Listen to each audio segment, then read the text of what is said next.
is here. 313-778-7600, 313-778-7600 is the number to call and chime in this conversation. My guest, Sam Riddle, joining us. We'll also be joined by Tony Motley very shortly. Sam, how you doing? I'm doing great, thankfully. It's beautiful weather outside, and it's just great to be in the studio at the 9:30 a.m. No question. There's a lot to talk about, though. We've dealt a lot with the Democratic ticket this week in terms of what came out of the state convention April 15th. Yeah, and again, thankfully, I've had some calls, I'm sure you have too, from people at the highest echelons of the Democratic Party. And I think that when I look at what's occurring, there is some concern about what occurred there. But the thing that gets me is after the fact. Right. The Democratic Party process should have been all-encompassing in terms of the coalition that makes the Democratic Party. When you have to reflect after you've made an endorsement decision, it's a little late in the ballgame, and they will not undo what was done at this endorsement convention. It will be interesting to see how the votes turn out in this race for the Democratic Party nomination for governor. No question. Sam is referencing the 2018 ticket. I'm told it's not done yet. Sam, there's a push for an African American to be on the ticket for lieutenant governor. Be interesting to see how that plays out. Well, I know that for a fact. Again, I've had calls myself. The political rebirth of Sam Riddle. I've had calls myself from people at the highest echelon of the party participating in this process.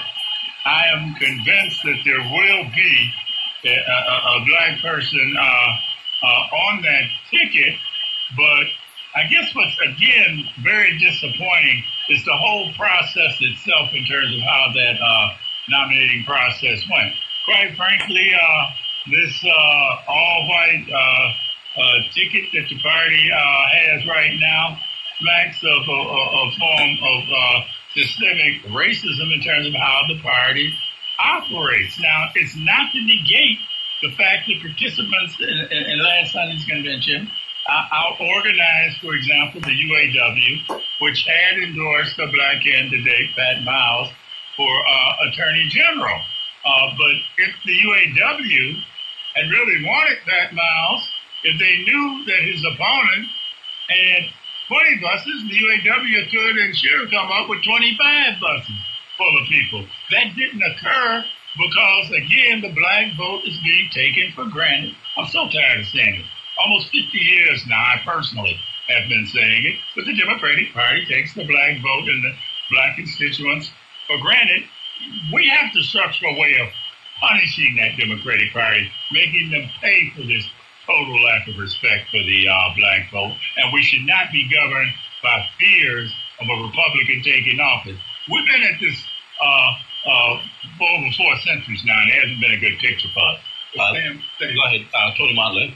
You know, it's a short-sighted proposition because without the black vote, they have no chance. They're not going to win. That ticket, Tony, as you know, Tony Motley, that ticket that came out of the endorsement convention and the way it's trending at the governor's level, that ticket cannot carry the life-saving, political life-saving corridor, I-75 for the Democratic Party. That ticket the Democratic Party's putting forth will not carry and turn out the vote in statistically significant numbers that they need from Saginaw, Flint, Pontiac, Detroit, Southfield, and the western part of the state, Benton Harbor. So what are they thinking? So when they put that ticket out, what could they possibly, because they're not thinking about winning, so what are they thinking? No, they actually are not thinking. I mean, this is the height of white political arrogance and white privilege. They don't even understand how they think in terms of us. We don't exist until just a few days before Election Day, and they do the same old tired commercials. So many people died for the right to vote.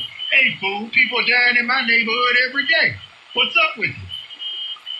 All right. Annalisa said, talk about the Revision Commission, the Charter Revision Commission, and how it's been kept a secret. We'll come to that shortly, Annalisa, but we're going to delve into the governor's race. That's a big topic.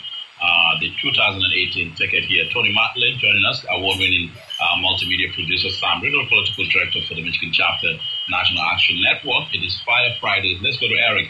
Eric has a question or comment. Hey, how you doing, Bentley? How you doing, Sam and Tony? Hey, Eric. All you need to see as it relates to what's going on with the Democratic Party was watch Let It Rip last night when they did the segment with the presumptive nominee from that party. All she did was respond to talking points. All she did was pander. Who's the presumptive? Who are you referring to, Eric? Can you say the name? Gretchen Whitmer. I mean, that performance on Let It Rip last night was ridiculous. How did you perceive her? How did she come off? If I was undecided as to who I'm going to vote for, she would not get my vote. I can sick and tired of politicians talking about what needs to be done. What did she do, Eric? What did she do? What did she do? Give us an example. What did she say? How did she respond to a question? She talked about how important education is in Detroit. She talked about the roles. Well, you were a legislator. Education in Detroit was a problem when you were a legislator. You didn't do anything. The roles were a problem when you were a legislator. Matter of fact, you were the leader of the Democratic Party in 2014 where you decided not to do anything about the roles. So don't make it an issue now because you run up for governor and want to make it seem how important roles are. I don't roll like that as an electorate, and that turned me off. Opportunities were there when she was in office. She didn't do anything. Now she want to make it seem like she's going to be a savior for all the problems, particularly in Black America. When she talked about how important Detroit is to her, if Detroit is important to her, she probably should have done a better job to ensure that there was some diversity on that ticket after they left Purple Hall or wherever they were at past Saturday.